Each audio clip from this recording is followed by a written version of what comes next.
Priya madam, புரோட்டோகால்னா என்னன்னு நீங்க எங்களுக்கு சொல்லி தரீங்களா? முதல்ல புரோட்டோகால்னா என்ன நீங்க தெரிஞ்சுட்டு வந்து பேசுங்க. அந்த ஏரியால அவங்க சட்டமன்ற உறுப்பினர், மக்களால தேர்ந்தெடுக்கப்பட்டவங்க. அப்படி இருக்கிற நேரத்துல சாதாரண கவுன்சிலர், ஒரு வார்டு கவுன்சிலர், நீங்க முதல்ல வந்து குத்துவிளக்கு ஏத்தணும்.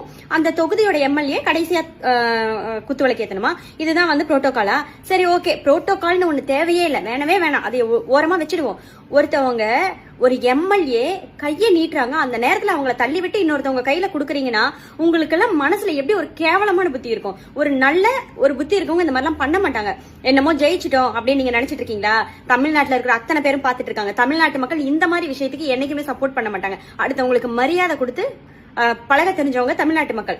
இன்னும் சொல்ல போனா, ஒரு ஸ்கூல்ல போய் நீங்க இந்த மாதிரி பண்றீங்களே, உங்களை பார்த்து அந்த குழந்தைங்க என்ன நல்லது கத்துக்கும்? இந்த மாதிரி கெட்டதை ஸ்கூல்ல போய் தான் பண்ணுவீங்களா? இதெல்லாம் உங்க வீட்டோட வச்சுக்கோங்க. அப்புறம் இன்னொரு முக்கியமான விஷயம் உங்ககிட்ட சொல்லணும்னு நினைச்சிட்டே இருந்தேன். இந்த கொசு வழங்கும் திட்டம்னு ஒண்ணு ஆரம்பிச்சு வச்சீங்க இல்லையா? எங்க வீட்டுக்கெல்லாம் இன்னும் கொசுவே வரல. தயவு செஞ்சு நீங்க மேயரா இருக்கும் போது அதை சொல்லி அந்த கொசு எல்லாம் கொஞ்சம் கொடுக்க சொல்லுங்க, சரியா?